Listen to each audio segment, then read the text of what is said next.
الشیطان الرجیم بسم اللہ الرحمن الرحیم۔ میرے دوستوں، بھائیوں، اللہ رب العزت کا بہت بڑا فضل ہے ہمارے اوپر کہ اللہ رب العزت نے ہم سب کو مسلمان کے جیسے اور پیارے نبی صلی اللہ علیہ وسلم کی امت میں پیدا کیا۔ اللہ رب العزت نے ہمیں زندگی گزارنے کے لیے ایک دین دیا، اس دین کا نام ہے دین اسلام، اور اس کی تعلیمات سکھانے کے لیے اللہ رب العزت نے آپ صلی اللہ علیہ وسلم کو اس دنیا میں بھیجا۔ اللہ کے نبی نے ہمیں دنیا کا ہر ایک کام کرنے کا طریقہ بتایا، اللہ کے نبی نے ہر ایک چیز کا جو ہے طریقہ ہمیں بتایا۔ آج جو ہم سب یہاں جمع ہیں، اس کا مقصد یہ ہے کہ بھئی ہمیں اللہ رب العزت نے جو رمضان کا مہینہ دیا تھا، اس کے شکرانے کے طور پہ اللہ رب العزت نے ہمیں عید عطا فرمائی کہ رمضان کا مہینہ جو ہم نے مشقت کی، اس کے انعام کے طور پہ اللہ رب العزت نے عید کا دن ہمیں عطا فرمایا۔ میرے بھائیو دوستو، اب عید جو ہے، عید کا دن گزارنے کے لیے اللہ رب العزت نے پھر اس کے کچھ احکامات بتایا کہ عید سے پہلے جو ہے فطرانہ ادا کرنا، کہ اللہ کے نبی نے ایک طریقہ ہمیں بتایا کہ عید کی نماز سے پہلے جو ہے آپ اپنے فطرہ ادا کریں۔ فطرہ کیا ہے؟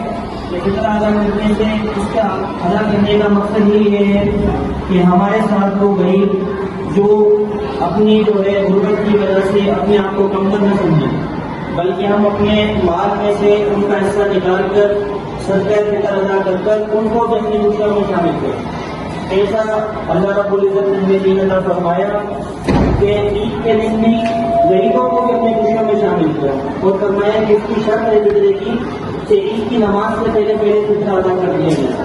اور فطرے کے کچھ مسائل ہیں کہ فطرہ کس کو ادا کرنا چاہیے، کس طرح فطرہ ادا کرنا چاہیے، کیسے ادا کرنا چاہیے۔ تو سب سے پہلے یہ ہے کہ فطرہ ادا کرنے کے لیے آپ کے گھر میں جتنے بھی افراد ہیں سب کے اوپر فطرہ واجب ہے، سب کے اوپر، یہاں تک کہ فرمایا کہ اگر آپ کے گھر میں کوئی مہمان آتا ہے اس کا بھی فطرہ آپ کو دینا ہے۔ اگر آپ کے گھر میں کوئی چھوٹا بچہ ہے جس کی عمر 1 مہینے کے قریب ہے، اس سے بھی چھوٹا ہے، اس کا بھی آپ کو فطرہ دینا ہے۔ مطلب گھر میں ٹوٹل 6 افراد ہیں، اس کے حساب سے جو علماء کرام نے جو ہے نصاب بنائے ہوئے ہیں۔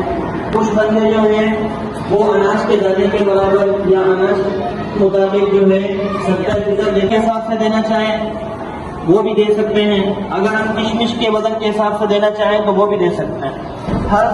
ہر شخص جو ہے اپنی مالی حیثیت کے مطابق صدقہ فطر دیتا ہے۔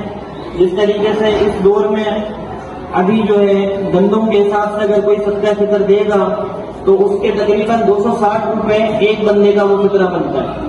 پھر گھر میں جتنے افراد ہیں اس سے اس کو ملٹی پلائی ضرب کر کے جتنے پیسے بنتے ہیں وہ ہم کسی غریب مستحق کو دے سکتے ہیں۔ اگر ہم کھجور کے مطابق دینا چاہتے ہیں اس کا پھر الگ جو ہے نصاب ہے، اس کے اس سے زیادہ پیسے بنیں گے، تقریباً کوئی 600 روپے ایک بندے کا فطرہ۔ اور اگر ہم کشمش کے حساب سے دینا چاہیں، کسی کو اللہ نے اتنی مالی طاقت دی ہے کہ اس کے پاس اتنے پیسے ہیں تو وہ اپنا صدقہ فطر زیادہ پیسوں کے حساب سے دیں۔ کشمش کے حساب سے تقریباً یہ 1200 یا 1500 روپے ایک بندے کا بنے گا۔ پھر آپ کے گھر میں جتنے افراد ہیں اس کے حساب سے آپ صدقہ فطر ادا کریں۔ اور صدقہ فطر کس کو ادا کرنا چاہیے؟ صدقہ فطر دینے کے لیے ایسا نہیں کہ ہم نے اپنے کسی دوست کو پیسے دے دیے تو ہمارا صدقہ فطر ادا ہو گیا۔ اس کے لیے ضروری شرائط یہ ہے کہ ہم کوئی ایسا بندہ اپنے محلے میں، سب سے پہلے تو اپنے محلے کی بندہ پھیر خبر لیں کہ ہمارے برابر میں کوئی ایسا گھر تو نہیں جہاں پہ جو ہے اس وقت، اور اس کی بھی کوئی شرط نہیں ہے کہ آپ عید کی نماز پہ جا رہے ہیں تو پھر جو ہے غریب وہاں پر ملے آپ اس کو صدقہ فطر دیں۔ آپ صدقہ فطر ابھی رمضان کے مہینے میں بھی ادا کر سکتے ہیں۔ آپ دیکھ رہے ہیں اگر کوئی ایسا گھر آپ کے محلے میں ہے جہاں پر جو نہ سحر کے لیے کچھ ہے ان کے پاس، نہ افطار کے لیے بیچاروں کے پاس کچھ مسائل ہیں، آپ اپنا صدقہ فطر کا نصاب لگا کر ان کی مالی مدد کر سکتے ہیں، آپ کا صدقہ فطر ادا ہو جائے گا۔ تو کوشش کریں کہ سارے کے سارے جو ہے یہ واجب ہے، اس کو نہ ادا کرنا گناہ ہے۔ فرض کے بعد سب سے بڑا درجہ جو ہے واجب کا ہے، واجب کے بعد پھر جو ہے درجہ سنت ہوتا ہے، تو صدقہ فطر ادا کرنا واجب ہے۔ کوشش کر کے خود بھی جو ہے اس پہ عمل کریں اور صدقہ فطر ادا کریں، اور اپنے جو ہے دوستوں احبابوں تک بھی جو ہے اس بات کو پھیلائیں۔